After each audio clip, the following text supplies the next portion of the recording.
Muy buenas tardes, señores. Llamaron del Bernabéu para que aplazásemos la reunión de hoy. Dijimos, hombre, ¿por qué la vamos a aplazar nosotros el partido? Bueno, total, que no llegamos al acuerdo y ellos están perdiendo cerdos en casa, nos ganando Bosnia. Bueno, pues dicho esta pequeña broma inicial. Bueno, pues hoy tenemos una de las charlas importantes de este ciclo de la Semana Cultural en su 21ª edición, y es la experiencia que nuestro moscón de oro local, Javi Álvarez, Rañeces, cariñosamente llamado por todos nosotros, pues nos va a contar la experiencia que debe ser extraordinaria de haber estado como estuvo en un rally de la dureza y de la singularidad del país de acá, prácticamente solo con su moto. Entonces, agradeceros vuestra presencia. Él va a tomar la palabra. Os quiero recordar que el próximo jueves, pasado mañana, tenemos aquí otra charla, esa a las 7:30, sobre la cultura siderera, para después todos los asistentes que se les va a entregar gratuitamente un bono para asistir a la espicha que vamos a celebrar con canciones de Chile, un poco los embajadores de la sidra en la sidería de Feudo Real. Por lo tanto, tenéis también otra oportunidad de saber algo más de nuestra manzana, de nuestra sidra, hasta el sábado, en donde ya se harán la entrega de los bosones, en donde Javi, con todo el honor, va a recoger ese galardón merecido. Gracias, os dejo en vuestra compañía, en su compañía. Buenas tardes a todos. Bueno, como dice Claudio, voy a contaros un poquitín, pues, cómo fue mi historia en el Rally Dakar, ¿no? Desde el principio, bueno, voy a intentar contaros un poquitín, pues, para los que no sean muy conocedores de esta carrera o demás, pues, un poco cómo fue todo el proceso, para que os hagáis un poco también una idea, para que podáis evaluar, digamos, pues lo que fue la carrera desde un punto de vista más objetivo, ¿no? El Rally Dakar es la prueba del motor más dura del mundo. Este año tenía una duración de 12 días y 5.500 kilómetros por el desierto.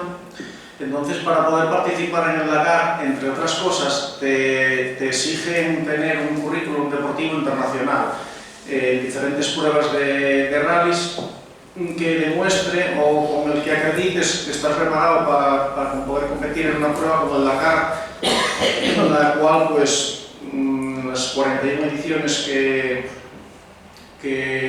lleva, pues hubo unos cuantos muertos ya en carreras, diferentes pilotos. Entonces es una prueba que, aparte de dura, es peligrosa. Entonces, pues lo que os comento, para poder competir en el Dakar debes tener un currículum deportivo internacional que acredite que estás preparado para correr. Pues yo empecé a prepararlo en el año 2014 sin saber algo si iba a poder llegar a conseguirlo algún día, porque pues principalmente es muy caro. Es muy caro todas estas pruebas que hacemos, y ya luego el Dakar son pruebas muy caras, son pruebas internacionales en las que, pues, simplemente desplazarte allí uno mismo y la moto, pues a lo mejor ya estás hablando de 5.000 euros, ¿no? Entonces comencé en el año 2014 y luego, bueno, pues fui haciendo diferentes pruebas en 2015, 2016, 2017, 2018. Y en el año 2018 corrí un rally de Merzuga, que es un rally que pertenece a las Dakar Series. Las Dakar Series son unas pruebas que la propia organización del Dakar tiene en diferentes puntos del mundo. Hay 4 pruebas Dakar Series y digamos que ese rally es como un mini Dakar. Dura más o menos la mitad y tiene, pues, una tercera parte más o menos de la distancia de recorrido que puede tener un Dakar. Yo decidí hacer el Dakar Series, lo decidí hacer en Marruecos, que es el Rally de Merzuga, que lo hice en abril de 2018.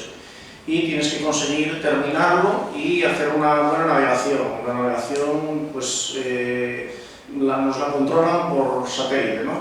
Pues, porque dice que tú puedes ir de la salida a la meta y puedes saltar diferentes puntos y llegar. Eso no te sirve. Tienes que acabarla haciendo una buena navegación. Entonces, bueno, una vez consigo terminar esa prueba y ya que era la última prueba, digamos, que me exigía para poder competir en el Dakar, pues empiezo a partir de abril a conseguir, o a tratar de conseguir, el presupuesto que me permitiera ir al Dakar.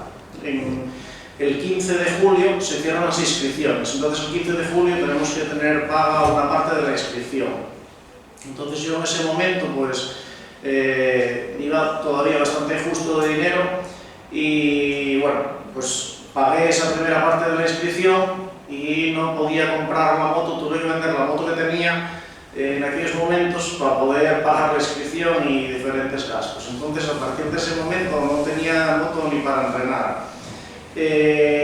Bueno, la cosa fue hacia adelante, luego antes del 30 de septiembre tienes que pagar otro plazo de la inscripción y en ese momento a mí todavía no me había empezado a entrar, digamos, el dinero de los pocos patrocinadores que en ese momento tenía. Entonces, bueno, empecé a tener bastante estrés, estaba bastante nervioso y preocupado todos los días con ese tema, aparte ya había pagado parte de la inscripción, que si luego no vas tampoco te la devuelve. Entonces, a finales de agosto, empiezo a tener problemas musculares debido al estrés. Me da un pinzamiento muscular que me afecta a la espalda, luego va empeorando, me pasa al pecho, luego a los hombros, a los brazos y me llega hasta los juegos de los dedos. Y tengo pues que estar sin poder entrenar en el gimnasio, no hacer nada durante todo septiembre y hasta mediados de octubre.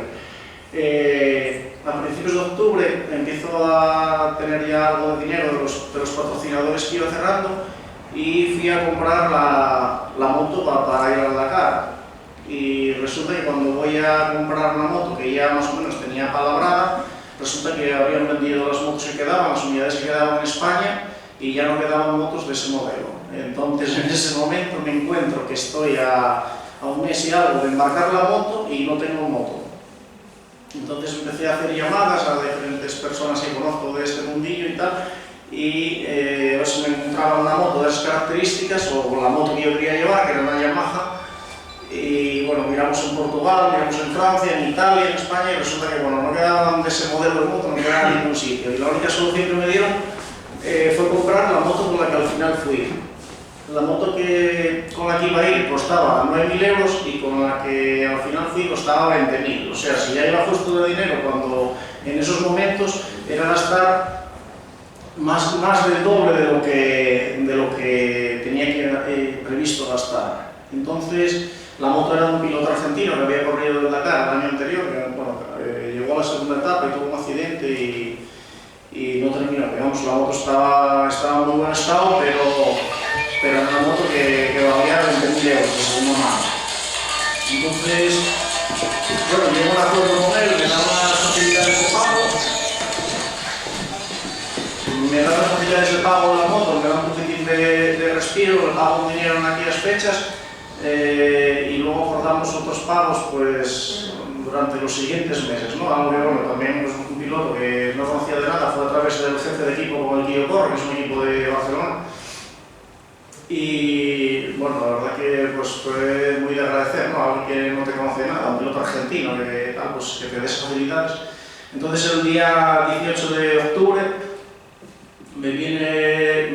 recibo la moto, que la moto estaba en Barcelona y el 18 de octubre era un jueves, me acuerdo, y el sábado salgo a probar la moto, ya estaba mejor de los problemas musculares que tenía. Y el sábado, probando la moto, a un esguince en el tobillo derecho. Entonces, otros 15 días que tampoco pude entrenar. Entonces, bueno, pues cuando llegué lo único que pude entrenar, digamos, un poco físicamente fue noviembre y diciembre. El día 1 de noviembre hice la presentación de la moto y el día 2 de noviembre la envié a Barcelona. Porque teníamos allí luego, a finales de noviembre, teníamos la presentación del Dakar con Televisión Española y envié la moto de hacia allí, ya tenía la decoración todo hecho y tal, y bueno, la envié a Barcelona, en la presentación di 2 vueltas a un circuito de 1 kilómetro y yo no volví a ver la moto hasta el día 5 de enero en Perú. Entonces, ahí digamos que hasta ahí fue la preparación o lo que yo pude hacer para ir al Dakar, ¿no? Entonces, bueno, el día 5 de octubre llego a Lima, hacemos las verificaciones de la moto y montamos los sistemas de navegación. Los sistemas de navegación, perdón, los sistemas de seguridad que nos pone la organización. Sí, apaga, por favor. Mira, aquí, bueno, estos dos señores que veis aquí son comisarios técnicos del Dakar y están instalando en la moto los sistemas de seguridad que llevamos. Ya que, bueno, por las características de donde se desarrolla la carrera, que es en el desierto y son zonas que no están habitadas y somos muchos pilotos, muchos equipos compitiendo entre motos, quads, camiones, coches, side by side, pues somos unos 400 y pico participantes, éramos este año en el Dakar, pues necesitamos llevar unos sistemas de seguridad muy fiables y llevamos 3 sistemas de seguridad. La organización instala 3 sistemas de seguridad con los cuales saben en todo momento dónde estamos y lo que estamos haciendo, si estamos rodando, si estamos parados. En las motos incluso, si la moto cae, si la moto se pone en posición horizontal y no la levantas en 30 segundos, ya les sale una prealarma. Y si al minuto no la levantaste, ya salta una alarma. Te llaman por un teléfono satélite que tiene uno de los sistemas que llevamos y si no contestas, ya automáticamente te mandan el helicóptero. Esto que vemos aquí en la parte de arriba, que vemos ahí con 3 botones, amarillo, verde y rojo, es uno de los sistemas con los que nos podemos comunicar o con los que, si por ejemplo te caes o te paras, que tengas una avería o cualquier cosa, pulsas el botón verde, eso quiere decir ya le estás avisando que estás parado porque voluntariamente, porque tienes, porque tienes una avería, pero que estás bien físicamente, que no tienes ningún problema. Esto que tengo en la mano aquí, que va en azul amarilla, es la baliza, que todos los pilotos y todos los vehículos llevamos una baliza que en caso de accidente, si yo tuviese un accidente o yo encuentro a un piloto con un accidente, además veis que aquí está señalizada dónde está la baliza, activamos la baliza. Eso es activar pues, una señal de alarma indicando que hay una persona accidentada, ¿vale? En caso de que pues, cuando vengan los servicios de seguridad y los servicios médicos sepan en todo momento dónde está. Este es el aparato que os indicaba antes. Esto que veis aquí arriba son unas antenas de los sistemas de navegación que llevamos, que os explicaré luego. Y este aparato que llevamos aquí en un lateral de la moto, este es el IRITRAC, este es el sistema principal de seguridad que llevamos. Esto dispone de un teléfono satélite con el que nosotros podemos comunicarnos con la organización y ellos se comunican con nosotros. Nosotros pulsamos aquí, este botón azul que trae el teléfono, y podemos hablar directamente con ellos si tenemos cualquier problema o incluso hay ciertas ayudas que podemos recibir en algún momento de la carrera. Y el botón rojo de alarma. Lo mismo, si tienes cualquier problema, pulsas el botón rojo y activas una señal, ellos te van a llamar por teléfono para preguntarte qué te ocurre. Y pues, si tienes cualquier problema, que quieres que retirar de la carrera o que tuviste un problema mecánico y que eso, pues ellos automáticamente activan el protocolo de seguridad y un helicóptero va a recogerte en menos de 5 minutos. Aquí tenemos los sistemas de navegación que llevamos en la moto, con lo que hacemos la navegación. Como vamos por zonas de desierto o pistas desconocidas, el camino nunca está indicado. Nosotros competimos guiándonos por un libro de ruta, que es esto que tenemos aquí en el centro, y que vamos avanzando con este botón que vemos aquí abajo, que va en la mano izquierda, en el manillar de la mano izquierda, este gatillo que está aquí abajo, lo que hacemos es avanzar esto electrónicamente. A la izquierda tenemos el cuenta kilómetros, el trigo cuenta kilómetros digital. Esta línea de la izquierda del roadbook son el punto kilométrico. Y aquí a la derecha tenemos los grados de la brújula. Es una brújula digital y, por ejemplo, aquí nos está marcando 300 grados. En cuanto salgamos, esto era la salida de una super especial, en cuanto salgamos tienes que poner la moto a 300 grados y de ahí pues, seguir a 300 grados hasta el kilómetro 1,75. Aquí vuelves a seguir a 300 grados, pues aquí aparece abajo hasta el kilómetro 5,29 y allí deberíamos de girar a 34 grados.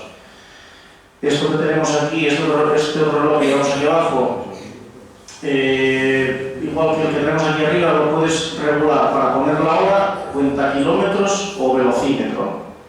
Yo normalmente, pues siempre en los enlaces de carretera, siempre lo llevo una hora, porque siempre cuando comenzamos los rallies, cada día tienes una hora de salida del campamento, una hora de salida de la super especial, y una vez la terminas tienes una hora de llegada al campamento. Entonces, pues yo en esos momentos siempre, cuando estoy en los enlaces y demás, siempre llevo la hora puesta aquí, luego lo cambio al velocímetro y sin más. Este aparato que llevamos aquí abajo es el GPS de la organización, que es donde van cargados todos los waypoints que tenemos que ir haciendo, los puntos de paso, digamos, de satélite que tenemos que ir haciendo durante la carrera, y donde queda registrado todo lo que hacemos, todos los movimientos que hace la moto queda registrado en este aparato que llevamos aquí.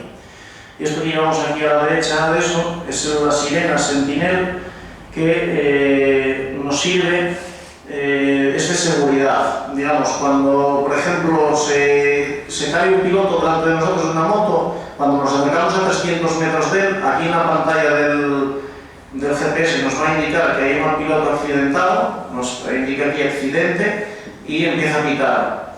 Si nos alcanza por atrás un camión o un coche, también nos avisa la sirena del Sentinel. Aquí nos pone si es un camión o no es un coche y esto empieza a pitar. Con el coche tiene un sonido y con los camiones tiene otro. También para que sepamos que nos van a adelantar, porque es bastante peligroso cuando los vehículos más grandes, como son los coches o los camiones, nos alcanzan, ¿no? De hecho, hay algún accidente este año con unos compañeros de Madrid, estaba caído después de una duna y le pasó un coche por encima. Y delante de mí, en un atasco que había en las dunas, pues también un camión vino y pegó una esquina a la parte de atrás de una moto y tiró al piloto al suelo, ¿no? Pues por suerte no pasó nada grave en ninguno de los dos casos, pero bueno, es bastante importante. Esto es una salida de una super especial. Como veis, aquí a la izquierda tenemos el reloj de la organización. El reloj a la que tienes que estar ahí en la salida. Si os fijáis en la moto, lo tenemos coordinado con el reloj de la organización, a las 9:57 en punto. Y ahí tenemos el kilómetro cero y 182 grados que nos marca aquí el GPS. Aquí veis que están pilotos izquierda y derecha, hay veces que salimos de uno en uno, otras veces en grupos y otras veces de dos en dos. En esta etapa concretamente pues habíamos de 2 en 2 cada 30 segundos. Y aquí estoy preparando por la tarde, creo que fue antes de la primera etapa, el día antes de la primera etapa, que estaba preparando el roadbook de la primera etapa. Los roadbook, cuando tenemos tiempo, lo remarcamos con colores. Yo utilizo la amarilla, naranja y rosa para remarcar las diferentes cosas, para resaltarlos y que te haga poder verlo mejor y más rápido y entenderlo más rápido cuando vas en carrera, porque aparte de ir pilotando, pues tienes que ir fijándote en el roadbook, entonces pues teniéndolo remarcado es más fácil.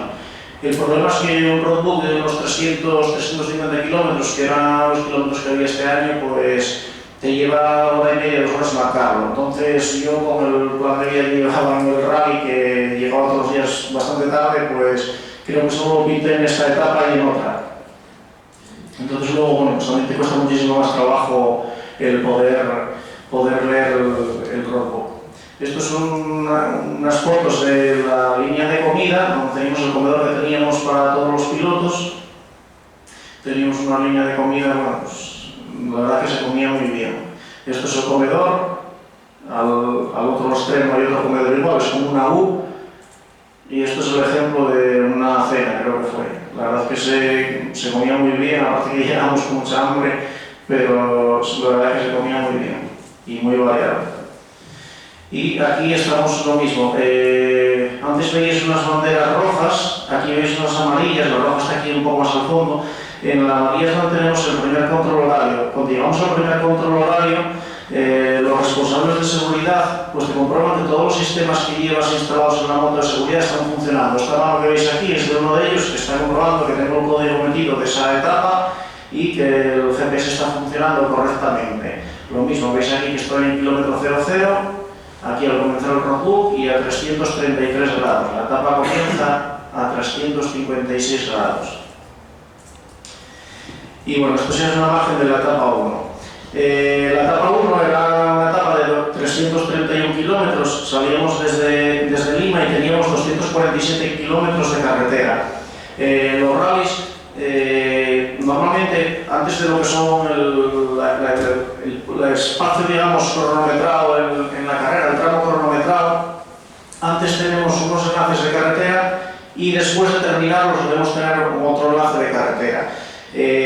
Como el desierto, pues hay sitios que aquí en Perú este año que era un poco más compacto todo, teníamos que desplazarnos todos los días de unos sitios a otros para poder, digamos, coger terreno de desierto, ¿no? Entonces, por ejemplo, pues sabíamos, como si sabes, soy de Gao, tienes que bajar con la moto por la carretera pues hasta Valladolid, y en Valladolid comienza la superespecial.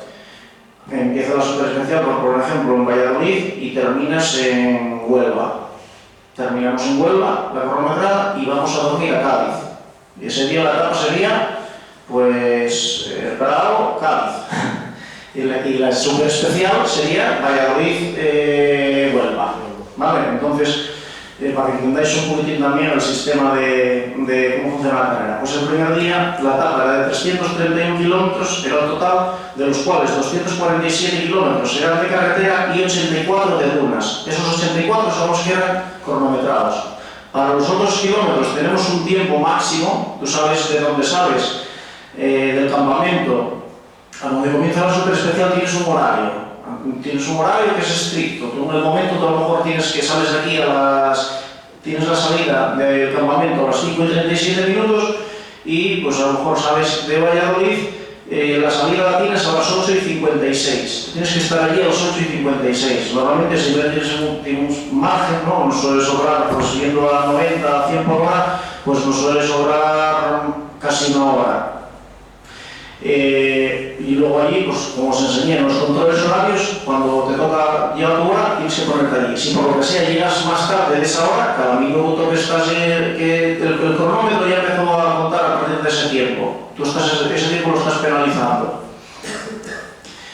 Entonces, eso, pues ese día teníamos una superespecial de 64 kilómetros en las dunas de Pisco.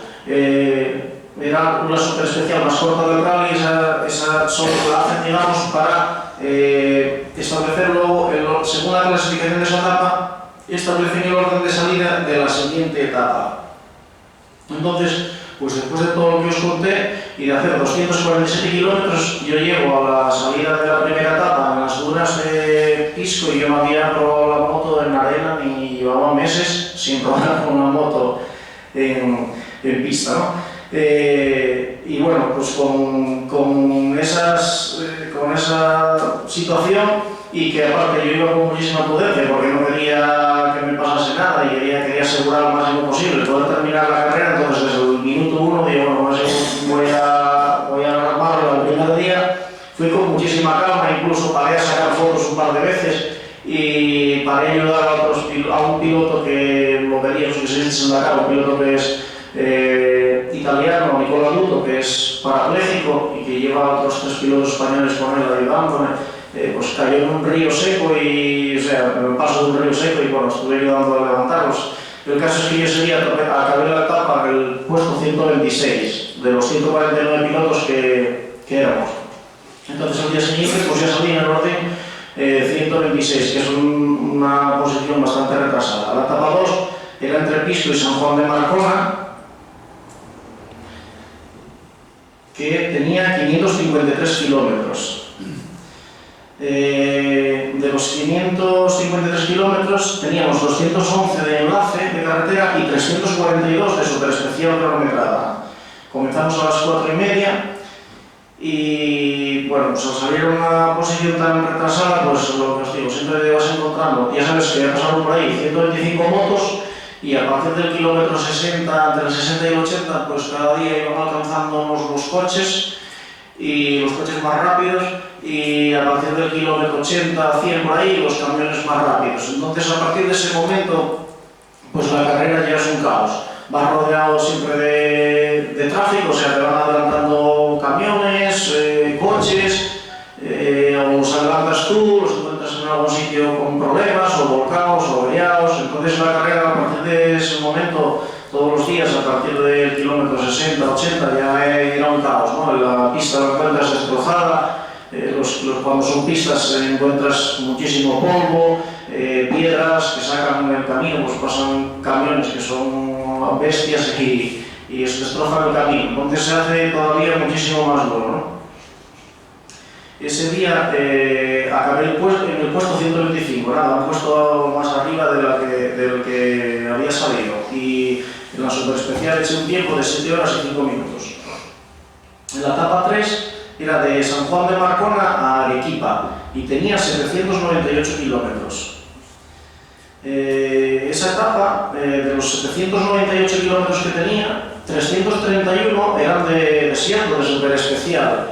Y tardó en hacer los 8 horas y 59 minutos, bueno, 9 horas. Cuando termino, son las 5:30 de la tarde. En Perú, en la época en la que nosotros corremos el rally, a las 7 se hacía de noche. Entonces, a las 5:30 pues, me quedaba hora y media de viaje. Me acuerdo, de día. Salí de allí y durante el enlace, en la primera gasolinera que encontré para ir a comer algo porque tenía mucha hambre, y a recargar el móvil que tenía de allí de Perú, porque estaba ya no tenía datos ni para llamar ni nada, y para comunicarme un poco pues, con un amigo que estaba allí en el rally conmigo, para decirle que estaba bien, que había acabado la etapa y que iba a hacer el enlace, ¿no?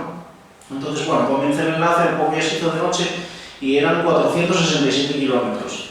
Arequipa es una ciudad que está al sur de Perú, y está a 2000 y pico metros de altura.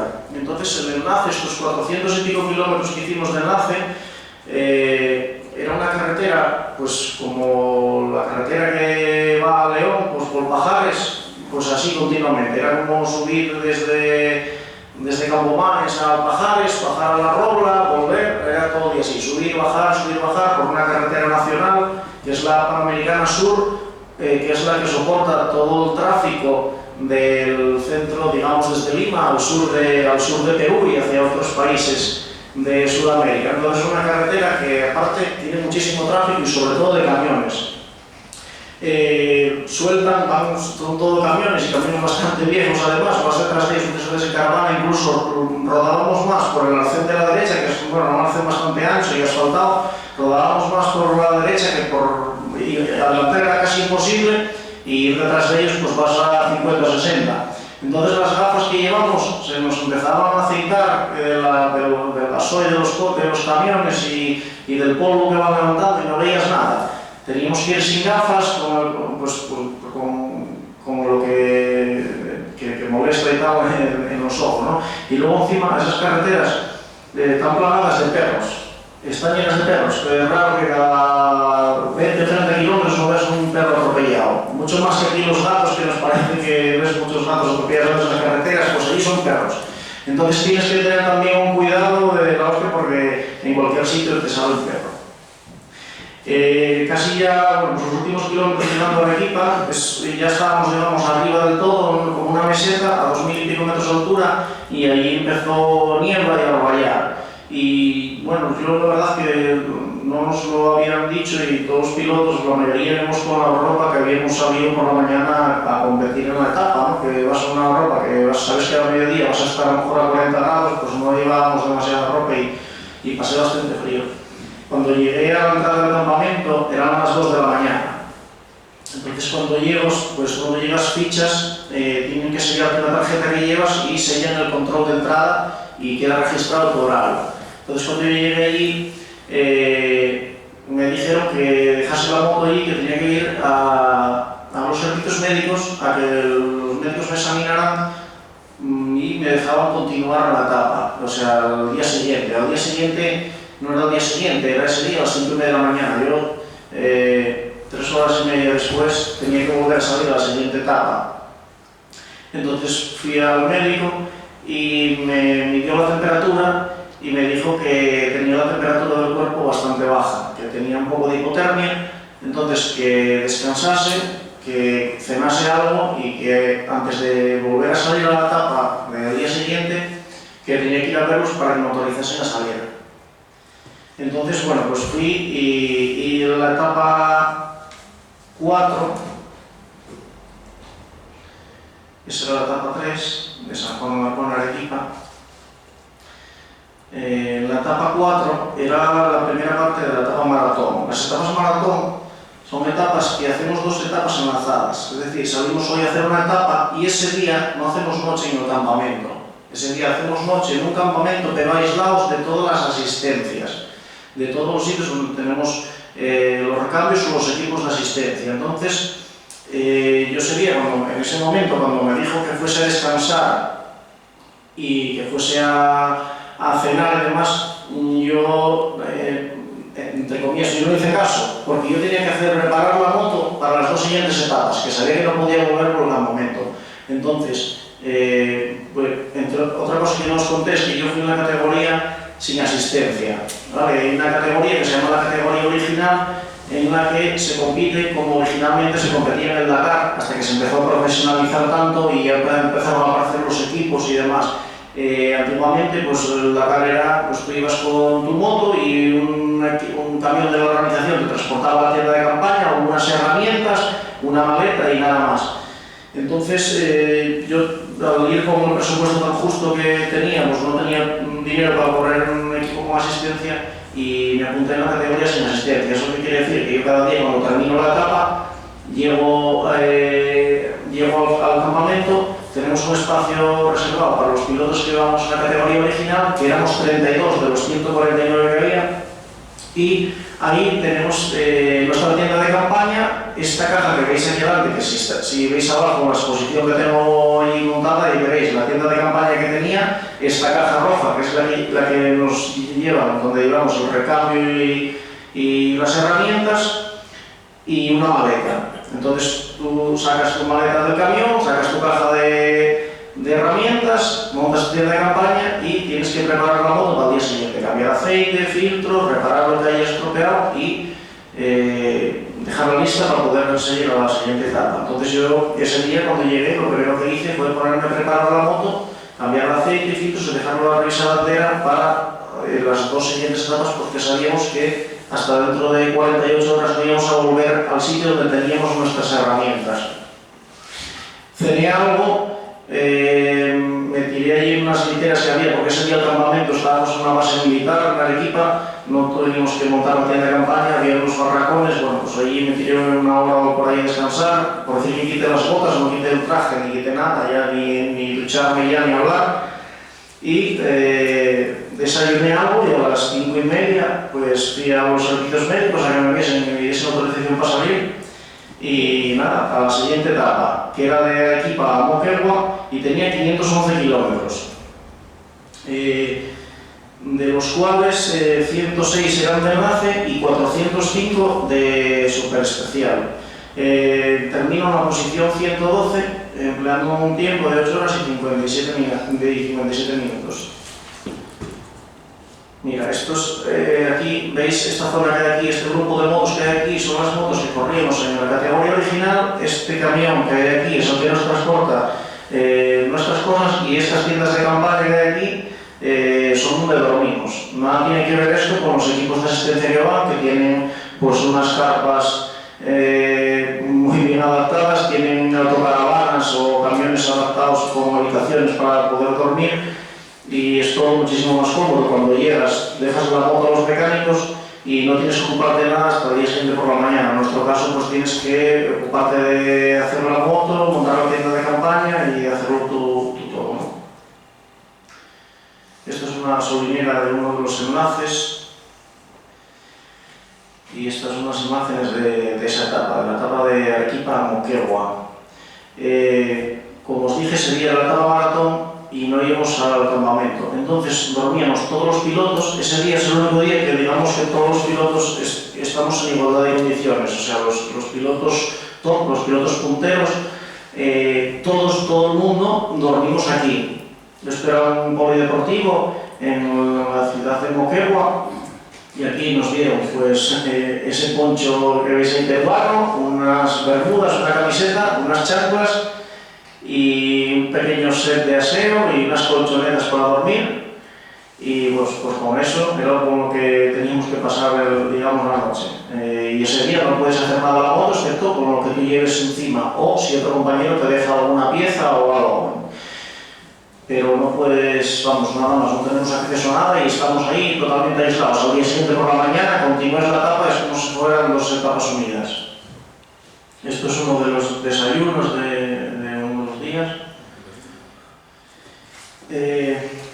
Y la etapa 5 era entre Moquegua y Arequipa. Esa etapa tenía 776 kilómetros, de los cuales eran 431 de enlace y 341 de superespecial. Bueno, pues iba más o menos por dentro de la normalidad, y al final de la etapa, en los últimos 80 kilómetros por ahí, había una zona muy difícil de dunas. Entonces, cuando llegué a esa zona de dunas, venían unas zonas de pistas y llegamos a esa zona de dunas, había una gran zona de público, había bastante público allí, y había unos coches de los servicios médicos que normalmente cada 40 o 50 kilómetros en el recorrido te encuentras algún coche de servicios médicos por si necesitas pues, cualquier cosina así, digamos, leve o tal, pues paras y pues, si tienes que vendarte una herida o las muñecas, que muchos días paraba y me vendasen las muñecas porque me dolían, o tomar a lo mejor un antiinflamatorio o eso, pues los tienes ahí los servicios médicos, cada poco hay algún todoterreno de médico. Entonces cuando llegué allí me pararon y me dijeron que si llevaba agua en el camelback que llevamos, la mochila que llevamos con agua, que es obligatorio llevar una mochila de camelback con 3 litros de agua, y en la moto tenemos que llevar 2 litros de agua de emergencia. En el caso de la moto mía, está aquí en la parte de abajo de la moto, en el cubrecárter. Si pasasteis a ver la moto, si os queréis fijar luego, aquí a la izquierda tiene un depósito, que ese depósito es de agua de seguridad, para en caso de que se te acabe el agua que llevas en la mochila, puedas tirar, en caso de emergencia, puedas tirar de ese agua también. Entonces me preguntaron si llevaba agua en el camelback. Les dije que sí, porque hacía poco que había parado a llenarlo, uno de los refueling que tenemos. Y me dijeron que, bueno, que entrábamos en una zona muy difícil, que estaban sacando el helicóptero muchos pilotos, que había mucha gente que se estaba retirando, que estaba abandonando, y que tuviese mucha precaución porque era una zona muy difícil de dunas. Bueno, yo entré hacia allá y hacíamos 2 bucles, 2 vueltas dentro de ese mar de dunas, ¿no? Hice el primero, y cuando terminé el primero iba a hacer el segundo y me confundí en un sitio, en otro book, y tuve una confusión allí en un cambio que había en unas pistas que bajábamos, salimos de las dunas, bajamos a una zona de pistas y volvíamos por unas dunas, y bueno, cuando me di cuenta que iba mal, di la vuelta hacia atrás, y justo con eso me encontré con otro piloto que estaba haciendo lo que yo había hecho mal. Le dije que no era por allí, él me dijo que sí. Bueno, tuvimos ahí una pequeña discusión entre nosotros de si era por allí o no era por allí, y se fue haciendo tarde y fue pasando el tiempo, y el caso es que, bueno, cuando me metí otra vez a la zona de dunas, tuve una caída al entrar, rompí el mando del roadbook, y las gafas que llevamos, que tengo unas gafas con un cristal bastante oscuro porque hay de mucha claridad y si no, no ves nada. Entonces las había quitado porque ya estaba empezando a oscurecer y las llevaba colgadas de la mano, y al caer, cayó la moto sobre ellas, me impactó el cristal de las gafas y el mando del roadbook. Entonces, bueno, continúo, salgo, vuelvo a coger carrera hacia atrás, subo otra vez las dunas, me meto a otra zona de dunas que eran unas montañas ya enormes, y ya era imposible salir de allí. No era capaz de salir, subía, no llegaba hasta arriba del todo, tenía que volver a bajar hasta que me metí en una olla, en un pozo que era imposible de salir. Me costaba mucho trabajo salir de allí, estaba la arena muy blanda, patinamos y ya no me quedaban fuerzas, y empezó a hacerse, ya era casi de noche. Entonces, ese día era víspera de la etapa de descanso, y podíamos llegar hasta el día siguiente, teníamos permiso para llegar a las 12 de la mañana. Siempre y cuando llegáramos al control horario desde las 12 de la mañana al día siguiente, seguimos en carrera. Entonces yo, con el cansancio que tenía, que además estaba haciendo de noche, y si no ves las dunas, son dunas muy grandes, si no ves el final de las dunas, dónde están los relieves o los cortes, pues si tratas de subir por ahí, pues hacerte mucho daño, porque al no verlas al ser de noche y con lo que alumbra la moto no ves, pues puedes caerte, pues a veces las dunas son cortadas como si te caes de un segundo piso. Entonces yo decidí no arriesgar y quedarme a dormir allí en el desierto. llevamos una manta de emergencia, de estas que vienen así plegadas, que son como un papel albal. Hice ahí una pequeña tienda de campaña sujetada con la arena, me metí allí y allí hice noche hasta el día siguiente que empezó a amanecer a las 5 de la mañana y a las 5 y algo que empezó a amanecer, pues cogí la moto y salí de allí y terminé la etapa, ¿no? La verdad que pasé bastante frío porque justo antes de entrar a las dunas, cuando estaba con los médicos, uno de los médicos me echó una botella de agua por la espalda, según él, para bajar la temperatura. El caso es que a la hora estaba allí ya haciéndose de noche y tenía el cuerpo entero mojado y fue lo peor de todo, que pasé bastante frío. Aquí es una zona de dunas, bueno, como veis las montañas que hay aquí, estos puntos que veis por aquí, estos son pilotos que están ahí atrapados, que no son capaces de subir, ¿no? Nos costó, recuerdo, uno de los sitios que más nos costó conseguir pasar. Y esto, pues, por desgracia, todos los días había alguno de estos. Aquí, como veis, pues bueno, esto es, a veces cuando no consigues llegar arriba, pues al final lo que haces es acabar reclamándose de la moto. Y lo que hacemos cuando se nos clava la moto que queda así, es tumbarla en el suelo, la arrastramos de la rueda delante hacia abajo y cuando la ponemos mirando hacia abajo la levantamos y salimos otra vez hacia abajo y bueno, pues coges la duna o por otro sitio con más carrera para conseguir poder coronarla. Esta foto es una foto de después de haber dormido en las dunas. Yo me quedaba 4 kilómetros para terminar la etapa ese día. Estaba prácticamente al lado. Y el amigo que estaba acompañándome durante todo el rally, él pues lo veía normalmente por la mañana cuando salía del campamento, estaba conmigo, luego pues a veces, dependiendo, a veces venían detrás en todo terreno por la carretera hasta acompañarnos hasta lo que era la salida de la super especial, luego pues a mitad de la super especial o por ahí siempre nos solía ver una vez o dos al día y al final de la etapa siempre estaba esperándome. Entonces, cuando yo quedé ahí a dormir en las dunas, yo llamé a la organización diciéndoles que iba a quedar allí a dormir, que estaba bien, pero que como tenía tiempo hasta las 12 de la mañana para terminar, que yo no quería retirarme del rally y que iba a hacer noche allí y que al día siguiente por la mañana que iba a continuar. Entonces les dije que me dijeron que si tenía agua y comida, les dije que sí, que era mentira porque no me quedaba agua, solamente el agua de emergencia y comida, una barrita energética y unas almendras, pero bueno.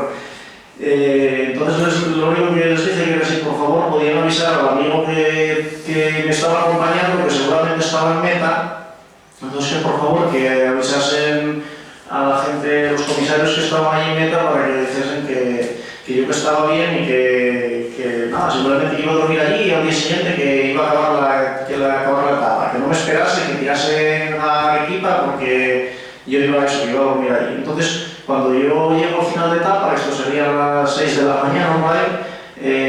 Claro, los comisarios, pues como ya prácticamente no quedaban pilotos en carrera en esa etapa, pues ellos estaban durmiendo dentro de unas tiendas de campaña que había allí, había unos camiones y unos coches, estaba todo el mundo durmiendo. Y en una tienda de campaña, pues veo colgada la bandera de Asturias. Entonces, bueno, después de todo lo que había pasado, ¿no? Llegas allí y, hostia, la bandera de Asturias es que está por aquí. Estamos durmiendo allí, en vez de marchar al día antes, como los dos compañeros de Barcelona que se movían por allí, que estaban acompañando a otro piloto, él quedó allí a dormir, a esperar por mí. Y esto fue una foto que cuando llegué de allí tal, con la bandera de Asturias. Después de esto todavía me quedaban 200 y pico kilómetros de enlace hasta llegar al campamento. Y llegué al campamento a las 10 de la mañana, 2 horas antes del límite que teníamos para poder terminar la etapa. Ese era el día de la etapa de descanso, con lo que yo descanso prácticamente no hice, aparte con los problemas que traía la moto después de haber roto el mando del roadbook y hacer todos los cambios que quería hacer ese día que era la etapa de descanso para acometer la segunda mitad del rally.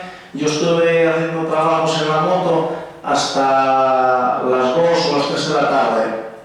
A las 2 o las 3 de la tarde fui a pegarme una ducha, que llevaba 3 días sin ducharme, sin quitar la ropa, con la misma ropa.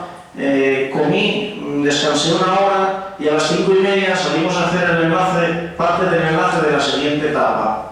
con lo que os digo, yo durante todo el rally no tuve esa etapa de descanso que tuvieron pues, todos los pilotos que seguían en carrera, ¿no? La etapa 6 era de Arequipa a San Juan de Marcona.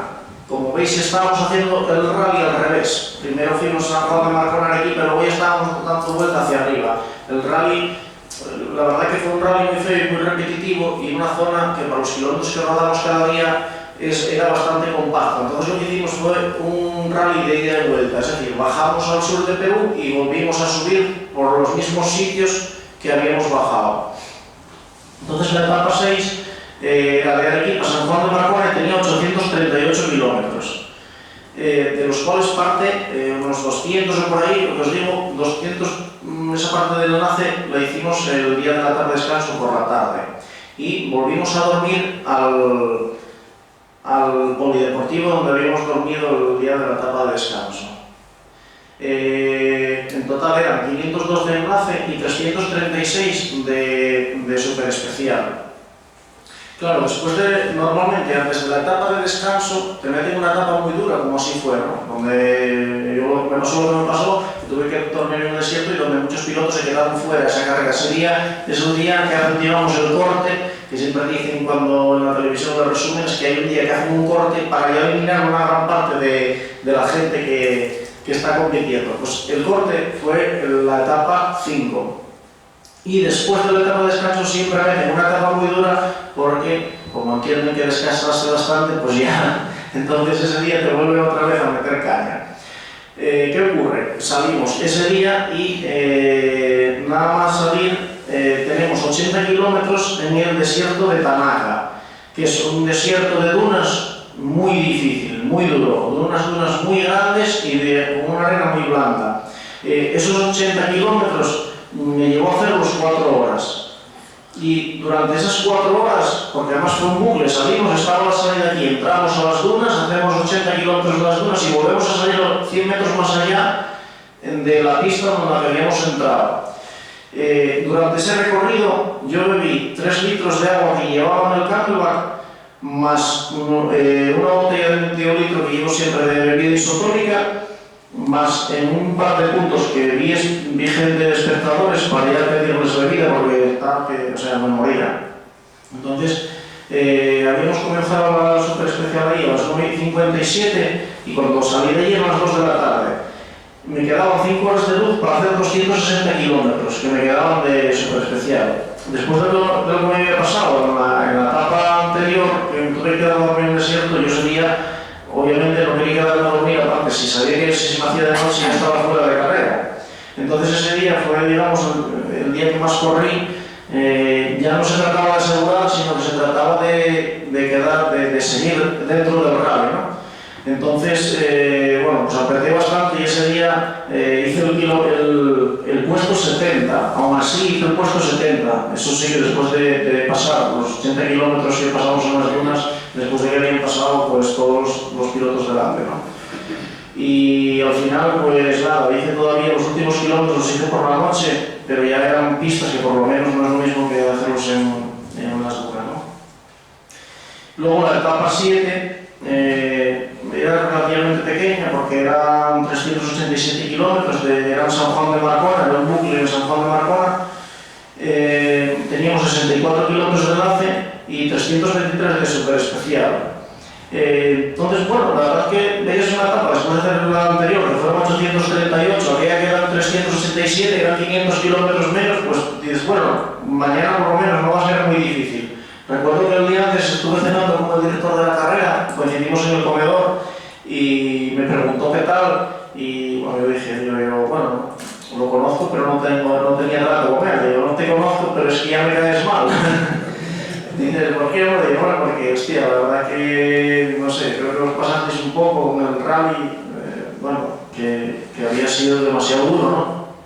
Pues me dijo él, mira, pues no es por desanimarte, pero la etapa de mañana va a ser más difícil que todo lo que viviste, la siguiente más y la siguiente más, excepto la última, que es ya para que la disfrutéis, es una etapa corta y casi de paseo. Va a ser progresivamente, las 3 que quedan van a ser una mala y otra peor.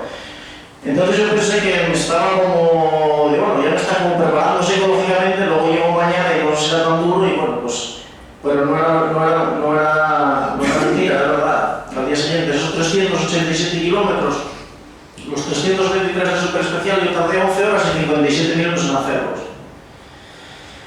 Luego, con el consiguiente pues, cansancio que llevas ya a esas alturas del rally, ¿no? Luego la etapa 8, que era San Juan de Marcón a Pisco, eran 575 kilómetros. Esta era la etapa denominada como Super Ica, era el desierto de Ica y tenía 215 kilómetros de enlace y 360 de super especial, de los cuales 175 eran dentro del desierto de Ica. Y para mí esa fue quizás el desierto, las dunas de Ica, y después digamos, el sitio más guapo por el que rodeé allí. Eran dunas no tan grandes, más suaves y bastante duras. Y la verdad que bueno, ese día disfruté bastante del recorrido. Acabé en el puesto 81 con 8 horas y 55 minutos.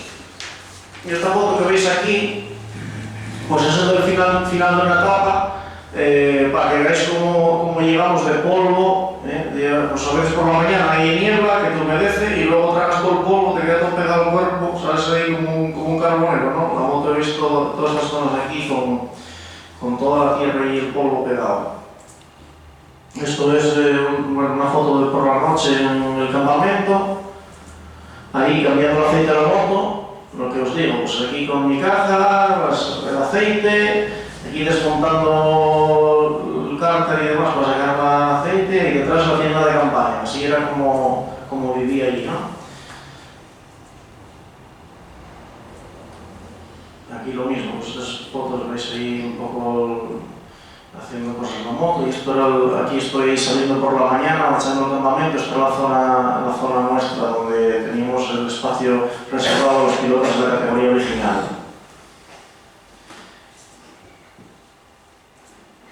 Esto es el final de una etapa.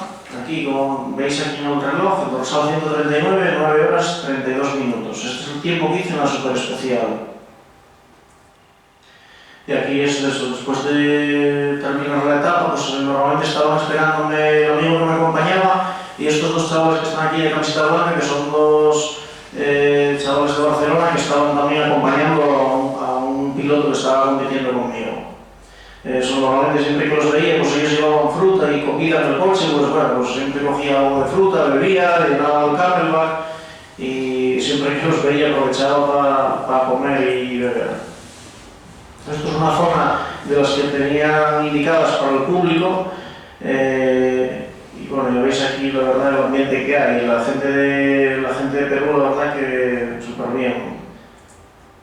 Esto es justo antes del día que me quedé a dormir en las dunas, fue justo antes, una hora o menos antes de terminar. Venía aquí, como veis ahí, con las muñecas vendadas, paré ahí y comí un plátano con ellos y bueno, estaba todo feliz porque me quedaba unos 80 kilómetros o por ahí para terminar la etapa y luego al final pues, resultó ser que me tuve que quedar a dormir ahí en el desierto, ¿no? Esto también es otro final de etapa, aquí con diferentes pilotos que estamos ya ahí al final de la etapa, ¿no? Y aquí otro igual lo mismo, aquí mi dorsal 139, 8 horas 57 minutos.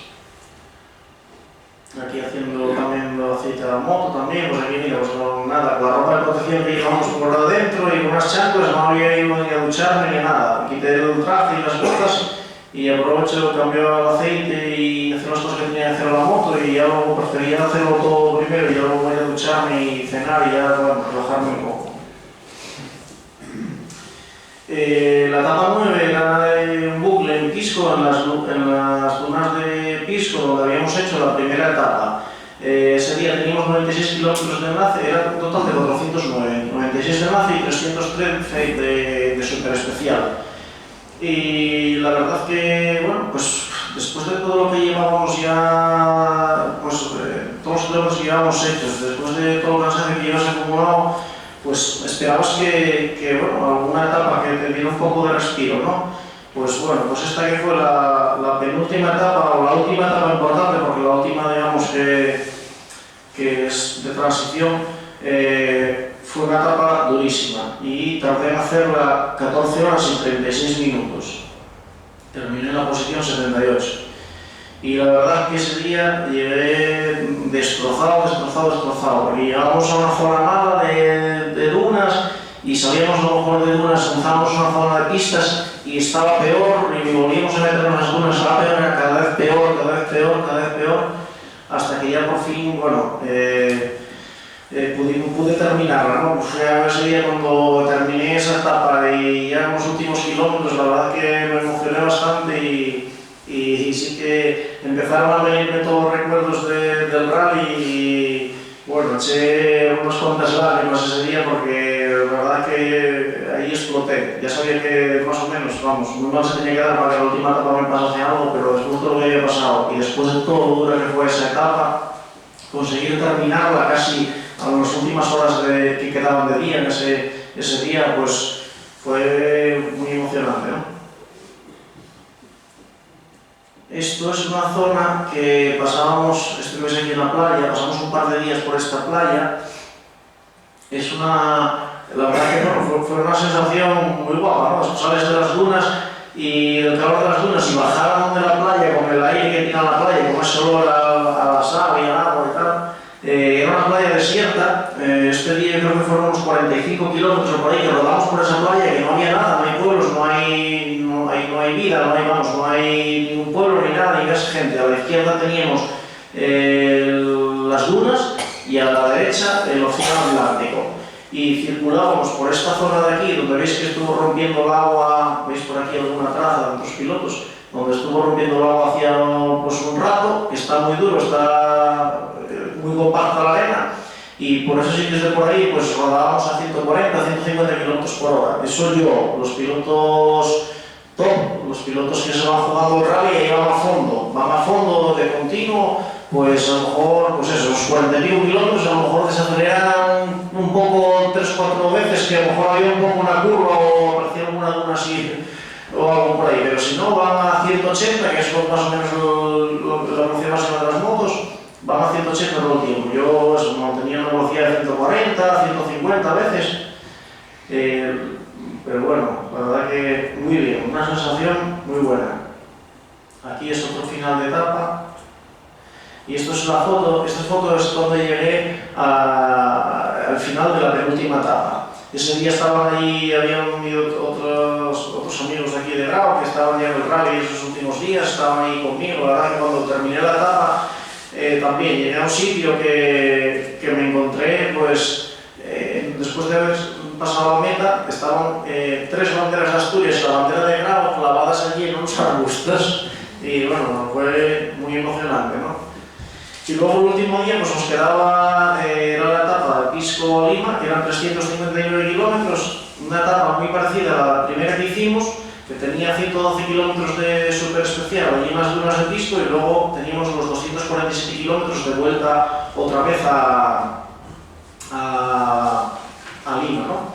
Ya para terminar el rally. Entonces, la verdad que, bueno, la disfrutas mucho porque es una etapa más que la hacen fácil para que la disfrutes, como puede ser cuando termina la Vuelta a España o el Tour de Francia, que el último día es una etapa muy fácil, pues por las calles de Madrid o por las calles de París, y pues esto es igual. El último día, digamos que es una etapa de transición y bueno, la verdad que muy bien, muy emocionante. Esto fue la foto oficial justo después de pasar la meta, nada más quitar el casco. Y como dato, pues puedo deciros que Toby Price, que fue ganador en la categoría de motos, invirtió en hacer los kilómetros de las super especiales, lo que son los kilómetros cronometrados de super especial, en todo el rally tardó 34 horas y yo tardé 104. O sea, tardé 70 horas más, 3 veces más que el que ganó. Digamos que pues hice pues, bastantes más horas que él, ¿no? Y dos París-Dakar. Hice 3. O sea, él hizo 34 horas, yo 104. Hice tres rallies y esto ya, pues bueno, es una subida al podio ahí con la bandera de Asturias, pues bueno, en ese momento ya se te quitan todos los dolores, ¿no? Y aquí pues con la bandera de Grau en el arco de finisher de la prueba. Y ahora pues nada, pues si tenéis alguna duda o alguna cosina que queréis hacerme alguna pregunta, pues...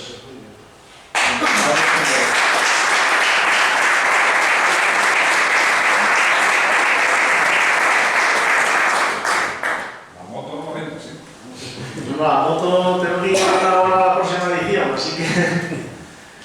No, de momento no se vende. Oye, y un aplauso para los amigos. ¿Cómo? Un aplauso para los Hombre, amigos. desde luego.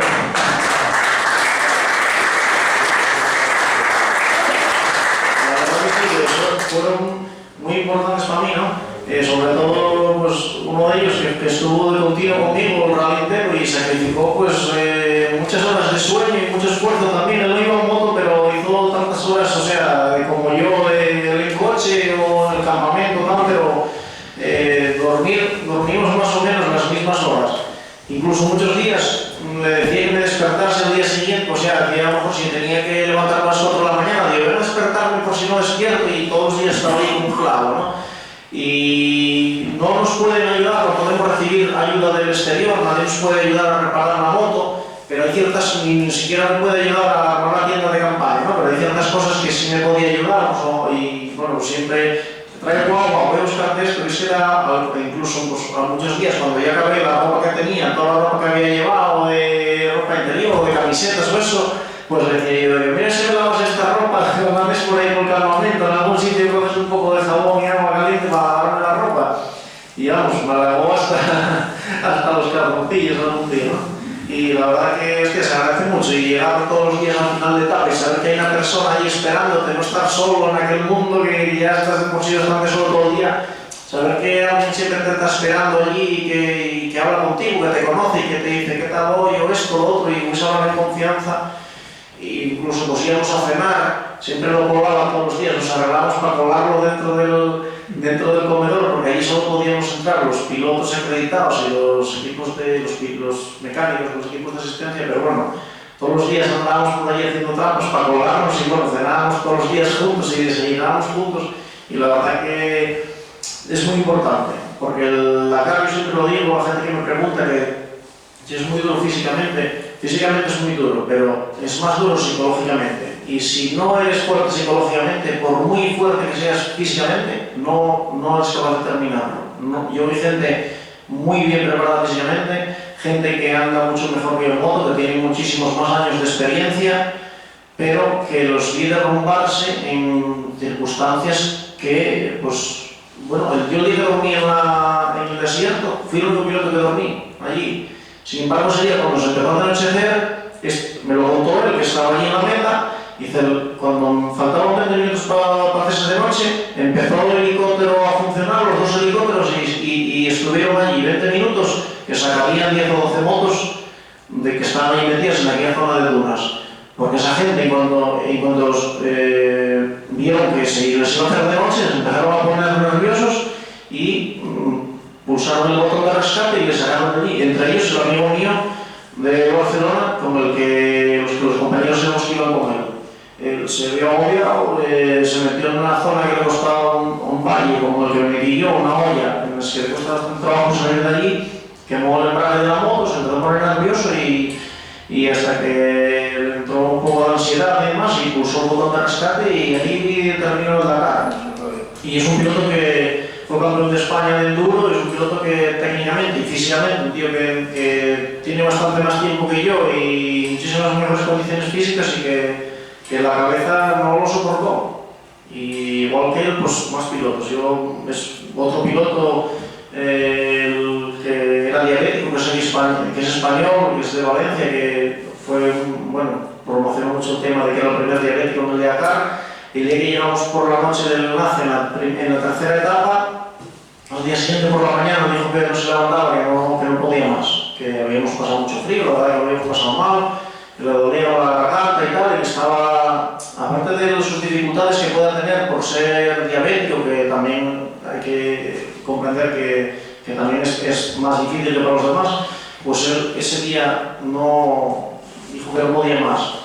Y al día siguiente, cuando lo vi por la tarde, estaba muy arrepentido. Decía, joder, es que luego, cuando cuando descansé, me cambió, la cabeza me cambió y claro, empezó a llorar y tal, y dice, joder, es que tienen por la borda todo el trabajo, además era el primer Dakar que hacía, igual que yo, dice, tienen por la borda todo el trabajo de todos estos años, todo lo que me costó llegar aquí, porque, no sé, creí que no era capaz de seguir o me vi muy cansado y simplemente era algo, digamos, de la cabeza, ¿no? Que la cabeza en ese momento me mandó parar.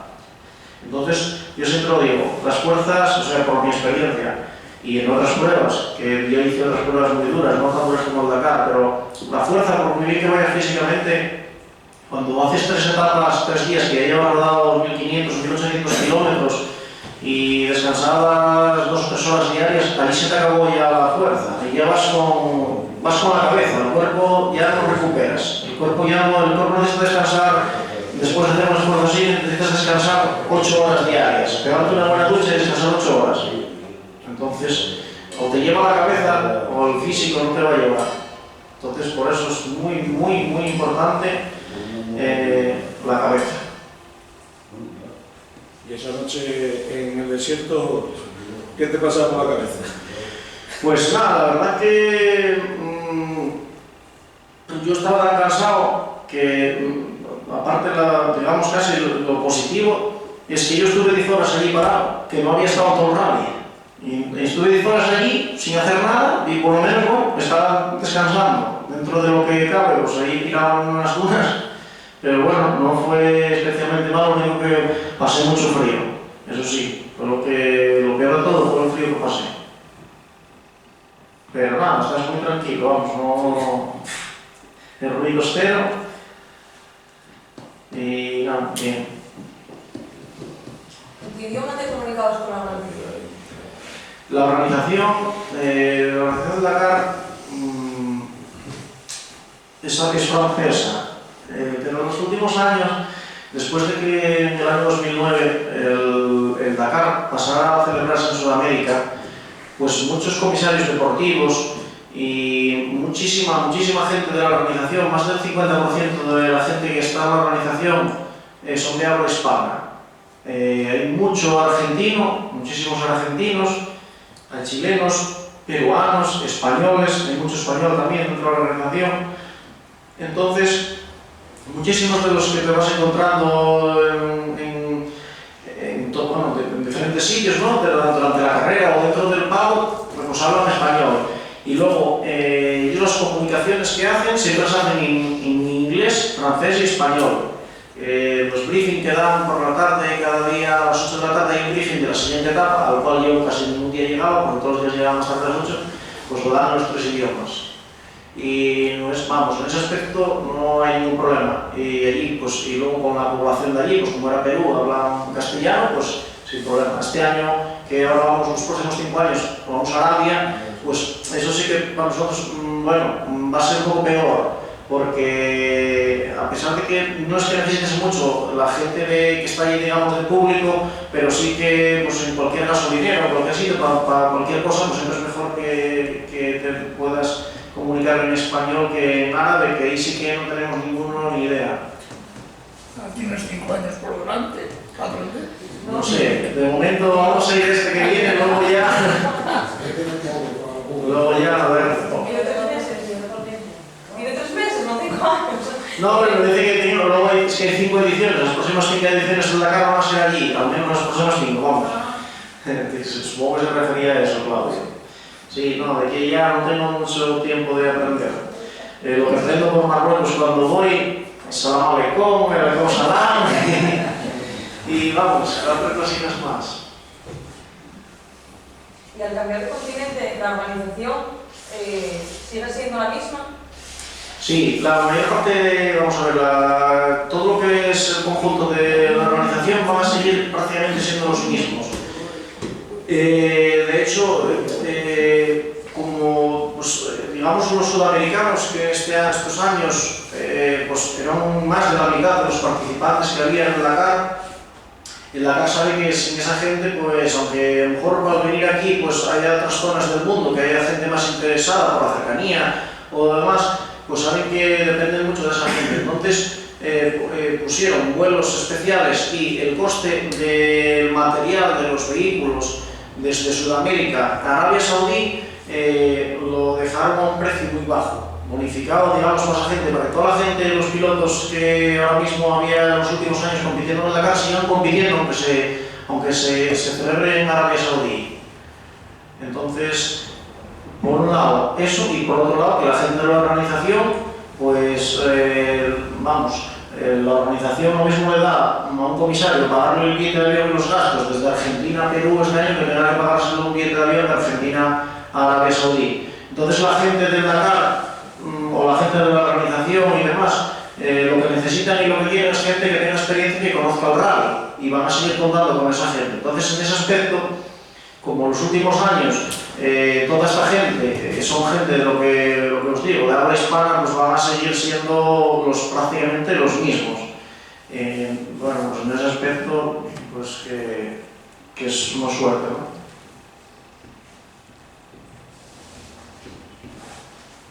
Bueno, no tuve nunca en moto, casi hicimos el rally también. ¿Te cansa de escucharte nada más? Bueno, ya cansamos ya. Llevamos cansado. Pues nada, yo sí, lo único, tengo un vídeo aquí de durar, bueno, nada, 3 o 4 minutinos para que veáis un trozo de las dunas.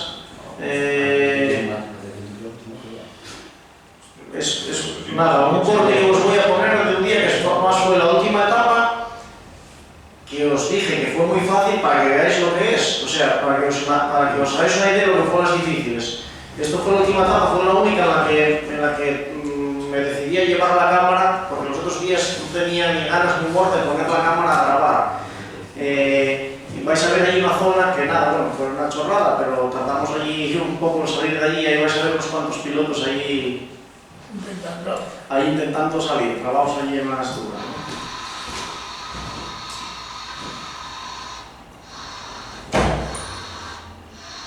Y aparte puse la cámara, la tenía colocada en el pecho, no estaba muy bien y la verdad que no se ve demasiado bien. No sé si podemos, Gustavo, ¿sabes si se puede poner los altavoces a... ¿Cómo está Gustavo, macho? No, no. Ah. Lo que pasa aquí... ¿Sabes si puede poner los altavoces?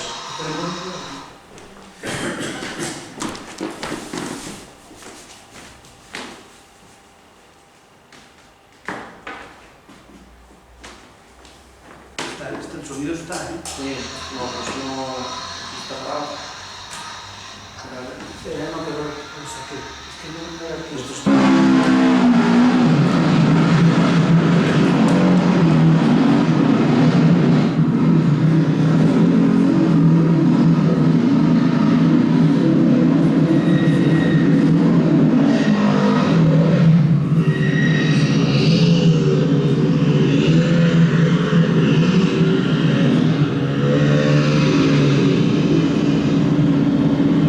Ahí podéis ver, pues unos cuantos pilotos que estaban ahí intentando subir esto,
pero no era una zona difícil.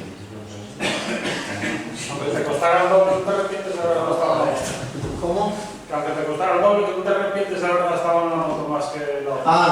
No, eso desde luego. A ver, yo, esta moto que tengo, la que está llevamos puesta, es la mejor moto que existe para competir en el Dakar. Es una moto que está exclusivamente, es la única moto que una fábrica hace para competir en el Dakar. Es una moto exclusiva que viene desde la primera pieza hasta la última, diseñada y fabricada para esto. Claro, es la mejor moto, es como si quisiera correr la Fórmula 1 y dices, a mí que me den un Mercedes, o el Toro Rosso, o el Minardi, o tal, que corra otro, ¿no? Pero claro, como no tienes, para poder llegar a Mercedes, pues tienes que competir con lo que hay, pues esto es casi como competir con la moto de Marc Márquez, salvo con algunas salvedades, ¿no? Que las motos oficiales llevan otras suspensiones y tal, y bueno, los pilotos oficiales, los pilotos profesionales son los mejores pilotos del mundo. Pero es la mejor opción que puedes tener, lo que pasa es que claro, cuesta lo que cuesta. Entonces ya cuando vas muy justo de presupuesto, pues yo no era la primera opción mía, ni siquiera nunca me hubiera imaginado tener esta moto. De hecho, la mayor parte de los pilotos que van, pues los pilotos españoles, casi todos fueron con Yamaha, como yo iba a ir. De hecho, con Javi Vega y Sara García, que también debutaron en este rally, estábamos haciendo el kit de transformación de la moto para adaptarlo al rally, lo hicimos juntos. Y ellos, bueno, fueron con Yamaha y ellos, por ejemplo, tuvieron bastantes problemas. De hecho, Sara García tuvo que abandonar por culpa de un problema mecánico. Javi uno de los días tuvo bastantes problemas, los hermanos Merino, que iban también con la Yamaha, también tuvieron algunos problemas con la moto, y otra gente pues van con otras KTM, Husqvarna, pero también adaptadas a rally. Pero es que esta es una moto fabricada exclusivamente para rally, entonces es la mejor moto que hay, pero también es la más cara. Entonces, claro, sí, yo al final fue lo mejor que me pudo pasar, ¿no? Lo que me ocurrió con Yamaha, que no sabía, al final pues tuve que hacer el esfuerzo y buscar remover Roma con Santiago para sacar el dinero y poder comprar esta moto. Pero sí que fue una suerte, pues al final resultó ser una suerte porque esta moto es una garantía. Lo bueno que paga. Sí, casi siempre, sí. Pues nada, si no tenéis ninguna pregunta más, no sé a qué hora cerráis.